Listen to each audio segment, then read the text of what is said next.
अब क्योंकि मैं होम्योपैथ एक सहज योगी हूं, होम्योपैथ हूं, तो स्पिरिचुअलिटी का मतलब होता है द साइंस ऑफ स्पिरिट। अब हम लोग जो जिंदा हैं, हमारे शास्त्रों में सबने कहा है कि आप ये शरीर, मन, बुद्धि, अहंकार वगैरह वगैरह नहीं हो, आप शुद्ध आत्मा हो। ये हर धर्म गुरु ने समझाया है हमको। तो जब हम आत्मा हैं तो उसके काम करने के, उसके अपने गुण हैं, अपनी प्रॉपर्टीज हैं, उनको समझना वो स्पिरिचुअलिटी है। अनुभव करना और अनुभव के बाद समझना वो स्पिरिचुअलिटी है। इसी तरह कोई भी मेडिकल साइंस हो, वो पहले हमारे शरीर के कार्य करने के तरीके को समझती है, फिर इलाज करती है। तो इसी तरह होम्योपैथी हो गई। तो होम्योपैथी भी पहले हमारे शरीर के काम करने के तरीके को समझती है, वो सूक्ष्म लेवल पे जाती है ताकि वाइटल फोर्स की फंक्शनिंग को समझा जाए, कैसे वो डिरेंज होता है और कैसे इसको रिस्टोर किया जाता है। तो ये होम्योपैथी समझती है। तो इसका मतलब है कि जो शरीर है, होम्योपैथी और स्पिरिचुअलिटी दोनों अलग अलग नहीं हुए। पर जब मैं बीच में सहयोग का नाम ले लेता हूं तो लगता है कि जैसे इसे पता नहीं मैंने कितना बड़ा गुनाह कर दिया। लोग भड़कने लगते हैं कि भाई ये तो पता नहीं क्या अपना सहयोग सिखा रहे हैं। सहयोग मेरा नहीं है, ये सृष्टि का नियम है, उसको नाम सहयोग दे दिया है। किसी चीज को समझने के लिए, आइडेंटिफाई करने के लिए कोई नाम तो देना पड़ेगा। आप अगर सहयोग हटाना चाहते हो, नाम हटा दो, कुछ और लिख लो, मत लिखो। तो स्पिरिचुअलिटी और होम्योपैथी अलग अलग नहीं है। स्पिरिचुअलिटी परफेक्ट है। अगर हम स्पिरिट वाले स्टेटस को, अवस्था को प्राप्त कर लेते हैं तो फिर हमको कोई बीमारी होगी ही नहीं। तो फिर होम्योपैथी की जरूरत भी नहीं पड़ेगी, ना एलोपैथी की जरूरत पड़ेगी, क्योंकि अभी तक हम उस स्पिरिचुअलिटी को पा नहीं पाए हैं, आत्मा वाली अवस्था को पा नहीं पाए हैं। उसको पाने का तरीका सहयोग है। तो जब उसके द्वारा भी आपको स्वास्थ्य प्राप्त होता है, और स्वास्थ्य प्राप्ति के लिए ही आप होम्योपैथी देना चाहते हो, एलोपैथिक देना चाहते हो, तो फिर दोनों को समझना जरूरी है। इसलिए मैं आपको बीच बीच में स्पिरिचुअलिटी के बारे में कुछ छोटा सा लेक्चर देता रहता हूं, ताकि आपके बीच में, आपके दिमाग में एक जिज्ञासा पैदा हो जाए। तो उसको समझकर अपनाने की जरूरत है, ना कि मेरा विरोध करने की जरूरत है। उससे मुझे कुछ फर्क नहीं पड़ेगा, पर आप अपना नुकसान कर लोगे। तो मैं इसी विषय पे जो कुछ, बहुत सारे कमेंट है पर मैं कुछ ले रहा हूं। सर, इस केस में आपने कई गुस्साए बेनकाब किए हैं। अब पता नहीं क्या होता है गुस्साए बेनकाब। नंबर 1, इंसान का जहन बीमार होता है, जिस्म उसकी पैरवी करता है। जिस्म का नहीं, जहन का इलाज करना होता है। एक और इसी में खुद ही लिख रहे हैं, ये जिस्मानी बीमारियों की तशखीस जिस्म से नहीं हो सकती, उसके लिए भी जहन को ही ध्यान में रखना होगा। अब पहली बात तो है कि हमारी कोई भी दवाई स्पिरिट के लेवल तक नहीं जाती है। जो बॉडी में चक्रास बने हुए हैं, जिनको ऊर्जा केंद्र बोलते हैं, हमारे मेडिकल साइंस में जो बताया गया है कि नर्वस सिस्टम में जगह जगह प्लेक्सिस होते हैं, जहां 2 नर्व मिलती हैं। तो उन प्लेक्सिस का काम है कि वो आगे सिग्नल को पास करें। उनकी अपनी प्रॉपर्टीज होती है कि वो कैसे कार्य को संचालित करती हैं। पर वो इतना तो समझ गए कि इस प्लेक्सिस का ये काम है हमारे शरीर में, पर उसके पास एनर्जी कहां से आती है उस काम को करने के लिए, ये मेडिकल साइंस जानती नहीं है। तो वो जो एनर्जी, यानी वो तो हुआ भौतिक, जिसको हम देख सकते हैं प्लेक्सिस को, और जो उसको एनर्जी सप्लाई कर रहा है उसको हम जानते नहीं हैं, वो सूक्ष्म शरीर है हमारा। तो उस प्लेक्सिस को देने वाला हमारे शरीर में एक स्रोत होता है जिसको हम चक्र कहते हैं। तो उस लेवल तक हमारी दवाइयां जाती हैं होम्योपैथी की, अगर माइंड सिम्टम पर प्रिस्क्राइब की जाए तो जाती हैं। और जब हैनेमान साहब मैजम की बात करते हैं तो उन्हीं चक्रों नाड़ियों में दोष की बात करते हैं कि वो सुधर जाएगा तो आपका परमानेंट सुधर जाएगा। तो वो उसको सुधारने के लिए आपके शरीर में कुंडलनी जागरण का होना जरूरी है। आपके शरीर में अगर कुंडलनी जाती है पूर्ण अवस्था तक, तो फिर ये सारे चक्र नस नाड़ियां अपने आप ही ठीक हो जाएंगे, आपको कोई समस्या आएगी नहीं है, आप वैसे ही ठीक हो जाओगे। तो ऐसा नहीं है कि जिस्मानी बीमारियों को लेके और ये रूह वाला वगैरह वगैरह, ये ऐसे कुछ नहीं है। आपको जो होम्योपैथी है वो तो आपके माइंड के सिम्टम और शारीरिक सिम्टम को लेके ही चलेगी। आत्मा वाले सिम्टम तो आत्मा का जो इलाज है वो तो सहयोग है, कुंडलनी जागृति है, तो उसके सिम्टम तो होते नहीं है, वो आप ले नहीं सकते। तो इसलिए स्पिरिचुअलिटी और होम्योपैथी दोनों एक ही हैं, उनका आपस में कोई झगड़ा नहीं है, इसलिए आपको आध्यात्मिक होना पड़ेगा। एक और भाई का कमेंट है ये, आप इसको किस प्रकार से परखेंगे कि यह कौन सा असली गुरु सतगुरु है? इसको पहचानने का केवल एक ही लक्षण है कि अगर वह अपने पास आने वाले शिष्यों को बिना किसी लालच के, इच्छा के या शर्त के आत्म साक्षात्कार मतलब सेल्फ रियलाइजेशन प्रदान कर सके तो वो सदगुरु है, वरना नहीं है, चाहे वो गुरु कितना भी ज्यादा चमत्कार कर रहा हो। चाहे वो मुर्दे को जिंदा कर दे पर लोगों को आत्मज्ञान ना दे सके तो वो सदगुरु नहीं है। और आत्मज्ञान केवल कुंडलिनी जागृति से आता है इस युग में, पुराने युगों की बात मैं नहीं कर रहा हूं। तो ये सदगुरु की पहचान होती है, क्योंकि मैं देखता हूं कि जब भी जरा सा भी किसी के गुरु के बारे में कुछ कहो तो वो तो भड़क उठता है, उसको लगता है कि पता नहीं क्या कह दिया, पर वो गुरु है नहीं। अगर गुरु होता तो आपकी सारी बीमारियां, कम से कम आपकी सेहत तो ठीक रखे। अब गुरु का एक ही काम है कि आपको परमात्मा से मिलाए, और परमात्मा से मिलने के लिए तो शरीर चाहिए, यदि शरीर ही नहीं होगा तो आपका अस्तित्व ही नहीं होगा, तो आप कैसे मिलोगे? तो अगर ये शरीर ही खराब है, यानी मिलने वाला यंत्र ही खराब है, तो फिर परमात्मा से भी तो नहीं मिल सकते। जब यंत्र खराब होता है तो रिजल्ट भी तो खराब ही आता है। तो इसलिए जब सदगुरु के पास आप जाते हो और आत्मज्ञान जब वो आपको देना शुरू करता है तो आपका शरीर ठीक होता है, यानी आपकी बीमारियां ठीक होना तो लाजमी है। उसके बाद आपका मान लो घर में पैसा ही नहीं है, खाने को नहीं है, शत्रु आपके सर पे लगे हुए हैं, तब भी आप ध्यान कर नहीं सकते शांति से। तो ये भी गुरु की ही शक्ति होती है कि वो आपको इन सब समस्याओं से छुटकारा दिला दे, आपके शत्रुओं को आपसे दूर रखे, आपको जो भी सामाजिक खुशहाली है, खाना पीना सोना सुरक्षा प्यार वगैरह, वो सब आपको मिले, तब आध्यात्म होता है। और ये कुंडलनी जागृति से हो जाता है। पर ऐसा गुरु लोग करते नहीं है, वो आपको नाम दे देते हैं, आपसे कुछ पैसा मांग लेते हैं दक्षिणा के नाम पर, सेवा के नाम पर, तो समझिए वो सदगुरु नहीं है। अब कोई भाई साहब कह रहे सर मुसलमानों के हिसाब से जन्म एक दिन होता है। अब कोई मुसलमान हो या कोई और धर्म का हो, उसकी क्या मान्यताएं हैं, उसकी मान्यताओं से जो सत्य है वो तो बदलने वाला नहीं है। और आपने उस धर्म को कितना सीखा है, कितना समझा है, क्या अनुभव है, ये भी आपका सीमित है।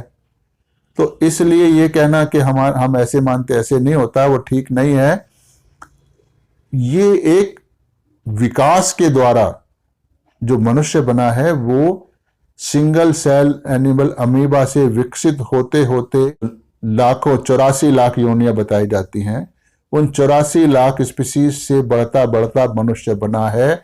मनुष्य के बनने के बाद भी उसने अनेकों जन्म लिए हैं, जिसमें हर जन्म में वो पहले से ज्यादा विकसित है।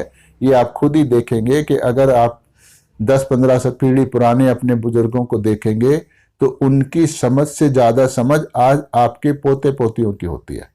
तो इसका मतलब है विकास हो रहा है। तो इसलिए वो ये कहना, और वो कब होगा, तब विकास तो तभी होगा कि जब उसका दोबारा जन्म होगा जो पहले से ज्यादा विकसित होगा। तो ये तो लॉजिकल बात है। तो अब एक और इसका सवाल है, सर कर्म करेंगे तो क्या उसका फल भोगना होता है? बिल्कुल भोगना होता है, वरना तो कुछ भी करो नहीं तो भोगना ही नहीं होगा, तो समाज में तो सब मारदार चालू हो जाएगी। तो इसको कंट्रोल करने वाली शक्ति तो परमात्मा है, बिल्कुल भोगना होता है। पर आप अगर कुंडलिनी जागृति करके विकास कर लेंगे, कुंडलिनी की शक्ति को जगाकर पूरा विकसित कर लेंगे, तो आपके कर्म कट जाते हैं, फिर भोगने नहीं पड़ते हैं। यही मोक्ष होता है। एक और भाई साहब कह रहे हैं, मतलब ये भड़क रहे हैं, सीख कम रहे हैं। सर आप जो अध्यात्म के माध्यम से सिखाना चाहते हो वह समझना छात्रों के लिए बहुत ही ज्यादा कठिन है। कठिन बिल्कुल नहीं है। ये कठिन इसलिए आपको लग रहा है क्योंकि आपने पहले दिमाग के सारे दरवाजे बंद किए हैं, मेरी बात उसमें घुसने नहीं देना चाहते। कभी कभी छात्रों को बहुत ज्यादा कठिन पढ़ाई करनी पड़ती है अध्यात्म के माध्यम से होम्योपैथी को समझने के लिए। पढ़ाई से अध्यात्म नहीं आता है, ये ज्ञान केवल कुंडलिनी जागृति के बाद आता है। ये तो समझा रहा हूं ताकि मन में जिज्ञासा पैदा हो जाए कि आप अपनी कुंडलिनी जागृत कर लें, आप आध्यात्मिक बने, तभी आप खुशहाल और ज्ञानी बन पाओगे, तभी मोक्ष को पाओगे। एक और लिखते हैं, सोल का कॉन्सेप्ट अभी भी बहुत कंफ्यूजिंग, भ्रमित करने वाला है। ज्ञानी, संत और सूफियों के अतिरिक्त कोई भी नहीं जानता है कि सोल किस प्रकार कार्य करती है। अब ये मैंने उस समय इनको जवाब दिया था, हाँ बिल्कुल सही है, लेकिन सत्य को इसलिए नहीं त्यागना चाहिए या त्यागा नहीं जा सकता कि वो हमारी पूर्व धारणाओं से अलग है और हमें समझ नहीं आ रहा है। यह समझना कठिन लग रहा है। स्वयं का आत्म स्वरूप बनना सभी मनुष्यों के लिए आवश्यक है। इसी से जीवन विकास की यात्रा आगे बढ़ती है।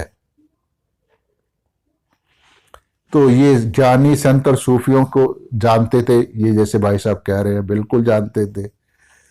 तो आपको कैसे पता कि मैं नहीं जानता हूं और आप नहीं जान सकते हैं? आप भी जान सकते हैं, उसी की तो मैं कोशिश कर रहा हूं कि आप भी जान लो। तो कंफ्यूज होने की जरूरत नहीं है। अगर आप बर्फ से आग लगाने की कोशिश करेंगे तो नहीं लगेगी ना, उसके लिए तो गर्म ही करना पड़ेगा चीज को, तो वो तो बड़ा कंफ्यूजिंग हो गया। तो जो समझाया जा रहा है उसको समझिए, इसको समझना नहीं है। आप पहले इच्छा करें कि मुझे सत्य चाहिए, तो सहयोग में आए, कुंडलिनी जागृति होगी, आपको सब चीजें समझ आ जाएंगी। समझ का मतलब अनुभव आ जाएंगी शरीर पर। वैसे मैं सोल के बारे में थोड़ा सा बता देता हूं, क्योंकि हमारे बहुत सारे वीडियो बनाने वाले लोग बीच बीच में सोल नाम का शब्द घुसेड़ते रहते हैं, जबकि उनको सोल के बारे में कुछ पता होता नहीं है। बस वो बोल रहे होते हैं ताकि उससे लेक्चर उनका बड़ा इंप्रेसिव हो जाए। तो जब हम जीवित हैं तो हमारा ये शरीर है, इस शरीर में कुंडलिनी है, 7 चक्र हैं, 3 नाड़ियां हैं और आत्मा, ये सब मिलके हमारा शरीर बनता है। भौतिक शरीर बनता है 5 तत्वों से। वही के कॉजल्स एंड एलिमेंट्स जिनको कहते हैं बनाने वाले तत्व होते हैं। ये हमारे भौतिक तत्व नहीं, कार्बन वगैरह ऐसे वाले तत्व नहीं, कारक एलिमेंट कहते हैं उनको। तो वो भी 5 होते हैं। तो जब हम जीवित रहते हैं तो हमारी आत्मा हृदय में रहती है, जो सिर्फ हमें देखती है, साक्षी स्वरूप। इसीलिए इसको क्षेत्रज्ञ कहा जाता है। कुंडलनी शक्ति हमारी सैक्रम बोन में जाके बैठ जाती है और हमारे कर्मों को रिकॉर्ड करती रहती है, और ये 7 चक्र नाड़ियों के द्वारा हमारा शरीर चलता है। इन्हीं में हमारे फिर कर्म रिकॉर्ड हो जाते हैं। तो ये तो हुआ हमारे इस शरीर के जीवन का, जब तक हम जीवित हैं। अब जब हम मृत्यु को प्राप्त होते हैं तो हमारी आत्मा हमारे हृदय से निकल जाती है। तो उसके निकलते ही, उसके साथ ही ये सारा नाड़ी तंत्र, चक्र, नाड़ियां और कुंडलनी शक्ति भी साथ छोड़ देती है। तो जब ये सारा समूह इकट्ठा निकलता है शरीर से, तो भौतिक शरीर तो रह जाता है, जिसको हम कहते हैं मृत्यु या शव। और जब ये सूक्ष्म शरीर निकल जाता है तो इसमें से, क्योंकि पृथ्वी तत्व तो पहले निकल जाता है, तो हम फिर ट्रांसपेरेंट हो जाते हैं। तो उस जो रचना बनती है, जिसको हम आत्मा कहते हैं, वो सोल बनती है, आत्मा नहीं होती है। आत्मा 4 तत्व, कुंडलनी, सूक्ष्म तत्व मिलाकर सोल बनता है, जिसको हम जीव आत्मा कहते हैं। और जब हम जिंदा होते हैं तो हमको जीव कहा जाता है। जब मृत्यु के तुरंत बाद हमको जीवात्मा कहा जाता है, जिसमें से पृथ्वी तत्व गिर गया है और धीरे धीरे उसमें से पानी का, जल का तत्व भी गिर जाता है। तो बाकी के 3 तत्व और सारा सिस्टम मिलकर जीवात्मा या सोल बनाता है, जो अपने अपने कर्मों के अनुसार अपने अपने लोक में चली जाती है। जब तक उसको पुनर्जन्म नहीं लेना होता, तब तक वो अपने लोक में रहती है, अपने कर्मों का भुगतान करती है। जब उसको जन्म दिया जाना होता है परमात्मा के द्वारा, तब द्वारा उसे किसी के गर्भ में स्थापित करके उसका शरीर बनाया जाता है। तो वो उसी कर्मों के हिसाब से बनता है। तो ये सोल का कॉन्सेप्ट नहीं है, ये सोल का हकीकत है, रियलिटी है, वो समझना होता है। चलो एक और कॉन्सेप्ट कमेंट लेते हैं। अध्यात्म को होम्योपैथी की दवाइयों व मरीज की मानसिक अवस्था से जोड़कर समझाने का अनूठा तरीका आपने अपनाया है। शायद आपका ये तरीका होम्योपैथी की नई शाखा को जन्म देगा। अध्यात्म व होम्योपैथी का अनूठा संगम आप आसान भाषा में समझाने में सफल हैं। मैं समझाने की कोशिश कर रहा हूं, पर समझा नहीं पा रहा हूं, क्योंकि लोग समझना नहीं चाह रहे हैं। तो आपको आत्मज्ञान पाना होगा कुंडलनी जागृति के द्वारा, तब समझ आएंगे, और तभी आपको सही रिश्ता समझ आएगा होम्योपैथी और अध्यात्म का। और कमेंट, इन्हीं रुब्रिकों को केवल तभी समझा जा सकता है जबकि व्यक्ति श्री माताजी निर्मला देवी जी से अपना आत्म साक्षात्कार प्राप्त कर एक अच्छा सहयोगी बन जाए। इसके लिए हम वेबसाइट पर संपर्क करें, जो हमारी वेबसाइट है www.sahyoga.org.in।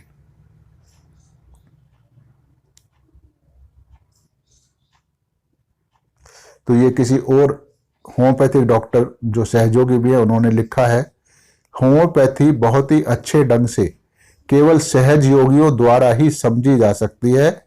इसी कारण से सभी होम्योपैथिक डॉक्टरों को अपना आत्म साक्षात्कार पाने का सुझाव दिया जाता है।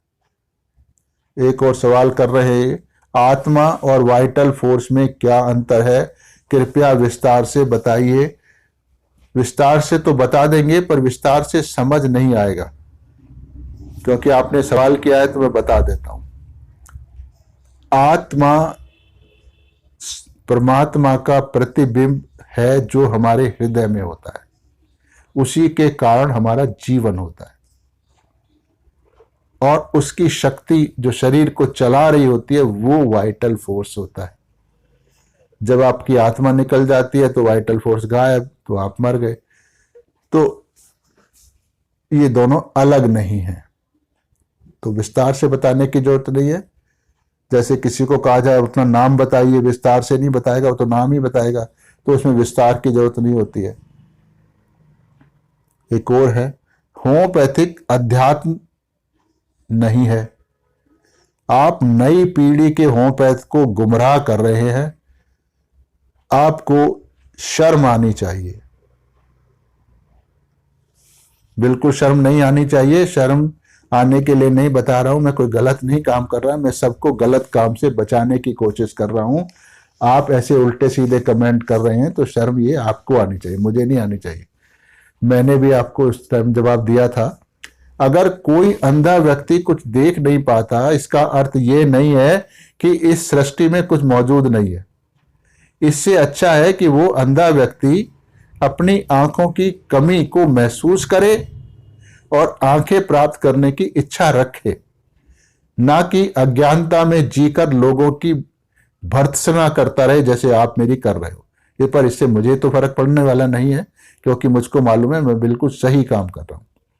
आपके द्वारा करी गई यह भर्त्सना मेरे लिए महत्वहीन है, क्योंकि मुझे होम्योपैथी में प्रचलित अन्य सभी तरीकों की अपेक्षा बहुत ही तीव्रता से जो परिणाम है यानी रिजल्ट है, जो मरीज सही होना है वो होते हैं। तो इसलिए ये गलत काम में नहीं कर रहा हूं। आप ऐसे उल्टे सीधे कमेंट करके गलत काम कर रहे हैं। तो होम्योपैथिक अध्यात्म है, उसके बिना होम्योपैथी समझ आएगी नहीं। एक और कमेंट है, आपके द्वारा की गई इस सराहना के लिए मैं आपको धन्यवाद देता हूं। मैंने यह चैनल होम्योपैथी के बारे में समाज में फैली हुई सभी गलत धारणाओं को ध्वस्त करने के लिए ही बनाया। तो ये जवाब मैंने दिया था, पर फिर भी मैं आगे और भी कुछ लिख रहा हूं। आपके द्वारा की गई इस सराहना के लिए आपको धन्यवाद देता हूं। मैंने यह चैनल होम्योपैथी के बारे में समाज में फैली हुई सभी गलत धारणाओं को ध्वस्त करने के लिए ही बनाया है और होम्योपैथी की सही और उच्च गुणवत्ता वाली होम्योपैथी की शिक्षा प्रदान करने के लिए ये चैनल बनाया है।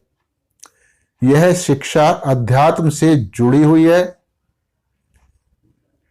क्योंकि यही वास्तविक होम्योपैथी है। यह शिक्षा सभी होम्योपैथ को मिलनी चाहिए, इसलिए मैं इतने सारे वीडियोस बना रहा हूं। तो आपकी आलोचना से कुछ फर्क पड़ता नहीं है, ना ही लोग इस बात से गुमराह होंगे। सुधरना आपको है। नेक्स्ट कमेंट लेते हैं। सर जी, अंधविश्वास की बातें कृपया ना करें। कुंडलनी जागरण से कुछ होता तो इस विज्ञान और दवाई की कोई आवश्यकता नहीं होती। इसी वजह से भारतवर्ष में कोई आविष्कार नहीं हो पाया। मैंने इनको जो जवाब दिया था बताता हूं। नकारात्मक टिप्पणियां करने से बेहतर होगा कि इसको मतलब मेरी बातों को खुले दिमाग से समझने का प्रयास करें। मैं जो कुछ भी कहता हूं वो सब पूर्णतः प्रमाणित होता है। हवा में कोई बात नहीं करता हूं मैं। अब ये कोई अंधविश्वास नहीं है। अंधविश्वास का मतलब होता है कि जहां आपने बिना अनुभव करे विश्वास कर लिया, उसको हम अंधविश्वास कहेंगे। जैसे आप समझिए, हम ज्यादातर लोग कहते हैं कि भगवान होता है। अब देखा जाए तो ये भी एक अंधविश्वास है, क्योंकि आप कभी भी परमात्मा से मिले नहीं। तो ये आप विश्वास करते हो तो अंधविश्वास हुआ। जब आप परमात्मा से मिल लेते हो, उनका अनुभव कर लेते हो और फिर विश्वास करते हो जानकारी के साथ, तो फिर वो विश्वास होता है। बाकी तो सभी चीजें अंधविश्वास ही होती हैं। तो इसलिए मैं जो कुछ कह रहा हूं वो अंधविश्वास नहीं है, वो जानकारी है। इसको आपको पाना आपके लिए जरूरी है। आप नहीं पाना चाहते तो ये आप अपना नुकसान करते हैं। एक और कमेंट पढ़ते हैं। सर, आपने एक वीडियो में कहा है कि होम्योपैथी आध्यात्मिक विज्ञान है, मेटा मेडिकल साइंस है, अर्थात वर्तमान में ज्ञात सभी प्रकार की मेडिकल साइंस से परे, परे मतलब बियॉन्ड, यानी मेडिकल साइंस के सिद्धांत उस पर लागू नहीं होते हैं। तो उसका विज्ञान है। आपका मतलब कि होम्योपैथी को रोगी के रोग को पूरी तरह से ठीक करने के लिए आध्यात्मिक होना पड़ेगा, बिल्कुल होना पड़ेगा, इसके अलावा कोई रास्ता नहीं है। ऐसे वीडियो से और ऐसी बातों से काफी कुछ सीखने को मिलता है। इनसे सीखने को तो कुछ नहीं मिलता है, ये मैं सिखाने के लिए नहीं कर रहा हूं, ये मैं आपके मन में जिज्ञासा पैदा कर रहा हूं कि आप इसको सीखने के इच्छुक हो जाएं, फिर सीख लें तो आपका भला हो जाएगा और समाज का भी हो जाएगा। तो अभी सीख नहीं रहे हैं, अभी जिज्ञासा तो आई नहीं है, सीखा कहां से? सर अगर मैं बातें आप और भी गहनता से करें तो और भी ज्यादा सीखने को मिलेगा। सर कृपया करके इस विषय पर और भी ज्यादा वीडियो बनाइए, आपसे मेरी ये विनम्र प्रार्थना है। सर परमात्मा आपको आशीर्वादित करे। मेरे वीडियो बनाने से कुछ होगा नहीं। अगर किसी को बता दिया जाए आपको सर्दी लग रही है, धूप में बैठ जाइए, आपको सामने सूर्य दिख रहा है, तो आप कहो भाई सूर्य को समझाइए, तो नहीं समझाया जा सकता। आपको मैंने बता दिया, आपकी कुंडलिनी जागृति होगी, आपको ज्ञान आ जाएगा, आपका भला हो जाएगा। तो इसमें समझाना कुछ नहीं है, वीडियो कुछ नहीं बनाना। तो आपको कराना है ना कुंडलिनी जागृति, तो सहयोग ज्वाइन करो, कुंडलिनी जगाओ, उसको बढ़ाओ, अपना भला करो, सारा ज्ञान खुद ब खुद आ जाएगा। उसके लिए श्री माता जी के हजारों लेक्चर हैं, उनसे ज्ञान आएगा आपको, तो मेरे वीडियो से नहीं आएगा। एक और कमेंट लेते हैं। यह बात खुशी और ना खुशी से परे की है। ये बात है उन निशानियों की जो पवित्र किताब में, जो कि अल्लाह की ओर से उतारी गई है। अपनी हथेली और उंगलियों पर जो नमाज और सजदे में उठती हैं, उन पर हकीकत में महसूस करना, बजाय इसके कि पवित्र किताब को सिर्फ पढ़ना। यह सब कुछ केवल कुंडलिनी के जागरण के बाद ही संभव है, जो कि सहज योग में आसानी से और जल्दी ही हो जाती है। यह आपके अपने अंदर की रूहानी शक्ति है। ये मुझे लगता है कि कोई मुस्लिम भाई हैं और सहयोग भी करते हैं, तो इन्होंने जो कुछ इनके धार्मिक ग्रंथ कुरान शरीफ है और भी है, उनमें जो कुछ लिखा गया है उसका अपने शरीर पर सहयोग के बाद, कुंडलिनी जागृति के बाद अनुभव किया है, इसलिए ये ऐसा लिख रहे हैं। तो जो ये लिख रहे हैं वही मैं बोल रहा हूं। तो सत्य तो पूरी पृथ्वी पे जितने भी गुरु आए हैं सबने एक ही भाषा बोली है, एक ही चीजें करी हैं, जबकि वो अलग अलग समय पे आए थे, अलग अलग भाषा बोलते थे, अलग अलग माहौल में पढ़े लिखे थे, बड़े थे, रहते थे, पर उनके अनुभव सबके एक ही थे। तो सत्य होगा तो अनुभव एक होगा, नहीं तो असत्य होगा तो फिर अलग अलग होगा। तो मुझे लगता है कि ये होम्योपैथी और अध्यात्म में काफी बातें हो गई हैं। तो ये आपके मन में इतनी जिज्ञासा तो अब पैदा कर देगा कि आप कुंडलिनी जागृति करें, अपना भला करें। इसी कारण से मैं ज्यादातर वीडियोस में श्री माता जी का फोटो लगाता हूं, या तो ताकि आपके मन में जिज्ञासा हो जाए कि ये कौन है, क्यों लगाते हैं इनका फोटो, या फिर श्री माता जी का कोई वीडियो बैकग्राउंड में चला रहा होता हूं। ऐसे बहुत सारी चीजें करता हूं जिससे आपके मन में कुछ तो हलचल हो कि आखिर ये क्या है, क्यों ये डॉक्टर साहब होम्योपैथी के क्षेत्र में होते हुए भी बीच बीच में ये कर रहे हैं। बीच बीच में नहीं कर रहा, मैं ये काम टोटल होल सोल यही करना चाहता हूं, क्योंकि यही सत्य है और आपको भी यही पाना है।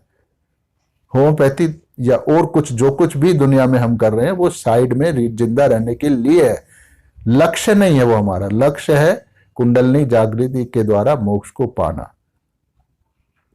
तो अभी इसको हम विराम देते हैं और उम्मीद है कि आप अपनी कुंडलिनी जागृत करके अपना भला करोगे।